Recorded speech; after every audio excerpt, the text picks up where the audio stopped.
Your absentees are Lipon and Madaya.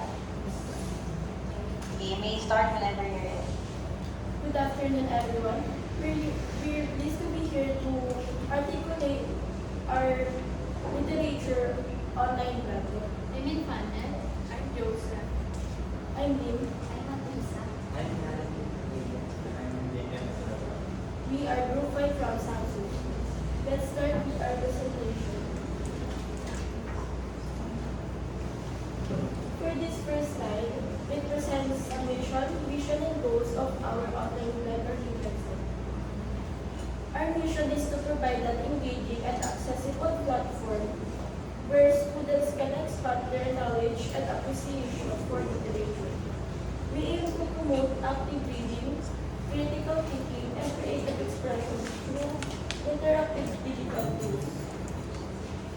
Our vision is to inspire Filipino youth to explore literature and better understand our culture and history.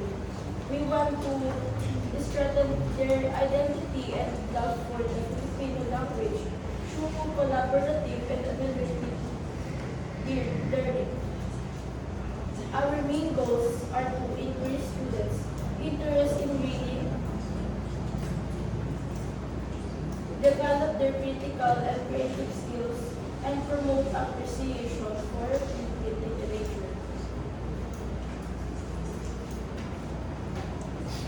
For this slide, it represents descriptive text about the current condition of climate change based on the recent reports.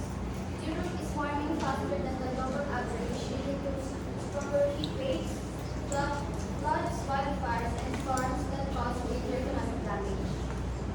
Scientists warn that global temperature could rise by up to 3 degrees Celsius by the end of the century if greenhouse gas emissions remain high. Visible environmental changes such as arose power rivers in the Arctic caused by thawing permafrost show that human activities, especially burning fossil fuels, are main cause of worsening climate impacts. For the next slide, it explains the climate change using a causal comparative research. Human activities like burning fossil fuels and cutting down forests are the release greenhouse gases that cause global warming. Compared to the past, temperatures are higher, ice melt faster, sea levels rise, and extreme weather occurs more often. This clearly shows how human actions have changed our climate over time.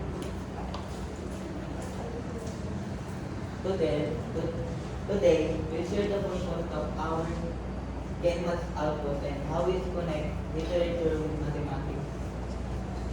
Our goal is to create an engaging reading space, improve reading habits, encourage creativity, and promote collaborative learning using digital.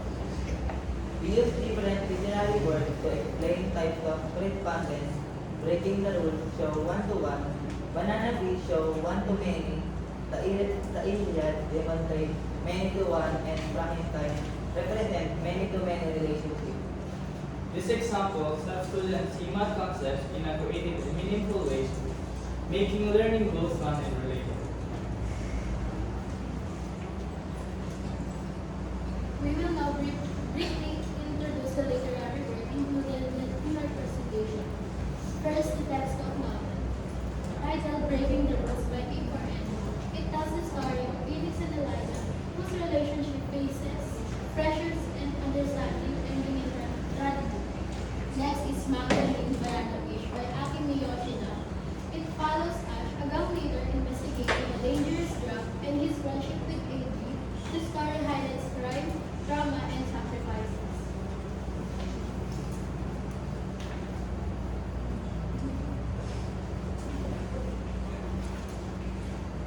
The third work is the Iliad by Homer. The epic poem focuses on the Trojan War and Achilles' reign, showing how pride and revenge lead to destruction and loss. Lastly, Frankenstein by Mary Shelley tells the story of Victor Frankenstein, who creates life through experiment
question is which best describe Victor's creation?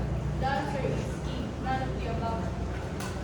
Since the creatures is dangerous and harmful. For the last slide, this shows our online library website titled Wisdom Hubble. It provides easy access to English and Tagalog books and articles to promote reading and learning. Overall, it serves as a modern digital space where students can explore knowledge anytime and anywhere. That's all for our presentation. I hope you appreciate our efforts. Thank you for listening. Sige, may now turn that on. Who is the leader of the group?